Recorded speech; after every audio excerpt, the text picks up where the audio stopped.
Pasok. Grabe naman yung araw na to, Brigida! Yes! May Cecilio na magbabalik dito sa MPL Arena. Kaya naman samahan yung sa pagpasok sa game number 2. Hindi na nang ibabato yung kanilang mga sarili kasi napakataas nga naman yung magiging damage output nila for that. Pero mapo-force out dito ang flicker mula kay Flap TZ dahil mas inunahan ng Fnatic Onyx doon sa instance na yun si Flap. Hindi na rin sa pagbato ng sarili, sa pagbato rin ng mga kalaban, Brigida. Mga pwede natin makita, pero ito nga lang din ang sabayan sa Turtle. Nako, napakaraming kinakailangan isipin pero nagawa na ni Flap yung espasyong kinakailangan ng kanyang mga kasama. Pero sa huli, King Kong pa rin ang makakasecure doon ng ating turtle objective at mapapag-iwanan pa yata rito si Flap TZ. Pero kanina, by the way, yung first turtle element, ito naman, it's the bat piece onto the Land of Dawn with Fnatic Onyx sa MPL, tapos ginagamit din sa gold to, Brigida. Pero ngayon, on Tremede, grabe din yung punishing power niya. Yep, si Nurkling Eagle, binatuhan na ng lahat, kaya naman wala na ang Firaga Armor para rito kay Flap TZ.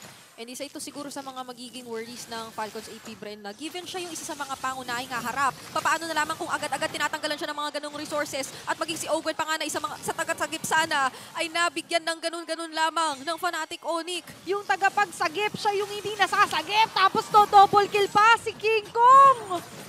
Napakakulit na ngayon. Pauwiin, pero ngayon walang uwian. 4 sa 4 dito sa Turtle, may isang mababalag to. At wala na namang Firaga Armor para kay Kyle TZ at siya ang unang tutumba. Ngayon naman sinasalo ng Falcons AP Bren. Lahat ng damage na nagmumula sa Fnatic Onyx. At kahit pa meron tayo nakitang hard guard doon ay hindi nun kinaya yung aggression at yung pinagsama-samang damage mula sa Super Family. At hindi pa sila tapos dito, sinama pa si Few. Makakahuli sila. Kasi ano bang ginagaya continuously ngayon ni Few? It's going to be the ulti ni Super Prince. At ngayon, walang mag-hold down sa kanila. Kaya sobrang laya namang mamamanggulang dito ng Fnatic Onyx. Diba parang kaya na siyang saluhin dito ng Fnatic Onyx. Hindi pa natin nakikita yung backline blazing duet from Kelra on this Claude na magiging isa pa sa mga major problems nila kapag dumating sa puntong yon. Kasi hindi mo na nga masalo yung harap.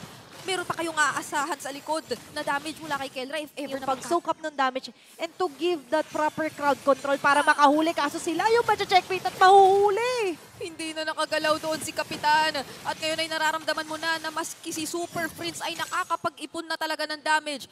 Moments away na lang ang Fnatic Onyx sa pagpapahaba muli nung kanilang na-establish na istorya. At si Ogwen hindi na rin matatagalan yung damage na ibinabato sa kanila. Nadami siya, ini-inflict sa pinakabase pa nila. Last Insanity is there. Just clearing off the last of the wave or bits na minion may dadala-dala ng Fnatic Onyx Philippines. Pero ano na naman yung ginagawa ni King Kong? Abang busy kayo dyan. Dito muna ako sa Lord. May idea ang Falcons AP Bren dito pero paniguradong hindi naman. Siya ang unang Lord na dala-dala nila. Gusto nilang bumasag muna ng mga tore. Last Insanity, ikinasada agad. Kinakailangang maklear etong Lord. Nakasama ng Fnatic Onyx Philippines. Level 1 pa lamang ito. Pero buhay na pauhay pa din para sa kanilang kupunan. At gusto nilang sulitin. Super Prince. Maski yung ibang mga tore. Mukhang uubusin na nila Athena. Grabe, ayaw na lang ni Super Prince maging prinsipe. Gusto niya na maging Super King.